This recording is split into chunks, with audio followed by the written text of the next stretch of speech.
Hi, welcome to day 22 of the Labor Act Challenge. Today we are discussing section 22 of the Labor Act, which deals with public holidays. Now, in terms of this section, an employer must not require or permit an employee to perform any work on a public holiday except as provided in this section. This rule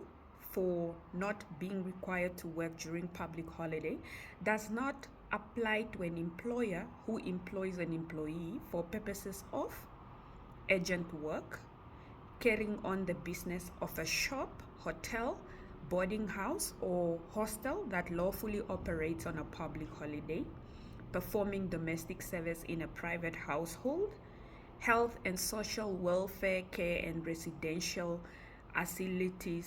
facilities including hospitals, hospices, orphanages, and old age homes, work on a farm required to be done on that day, work in which continuous shifts are worked, or any activity approved by the executive director in terms of this act. An employer must apply in writing to the executive director to approve work on a public holiday if the employees affected by the application agree. If the executive director grants the application, the permanent secretary must issue a notice in writing stipulating the nature of work to which the notice applies and any condition that may apply. If a public holiday falls on a day on which an employee would ordinarily work, the employer must either pay an employee who does not work on the holiday that employee's normal day remuneration plus that employee's hourly basic wage for each hour worked, or if the employee referred to requests and the employer agrees, pay an employee who works on the public holiday that employee's normal daily remuneration plus 1/2 of the employee's hourly basic wage for each hour worked, and grant that employee an equal period of time off from work during the next working week.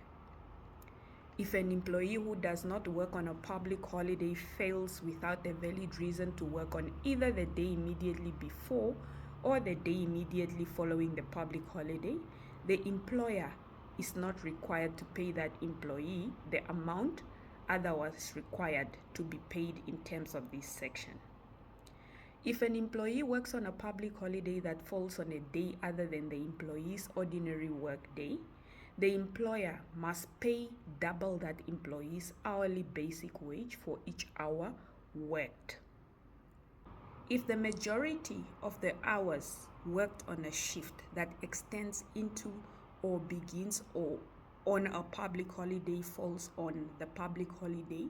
all the hours on that shift are deemed to have been worked on the public holiday, or the other day, all the hours on that shift are deemed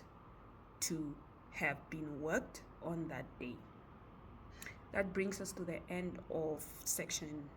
22. Let's engage, let's discuss. Thank you.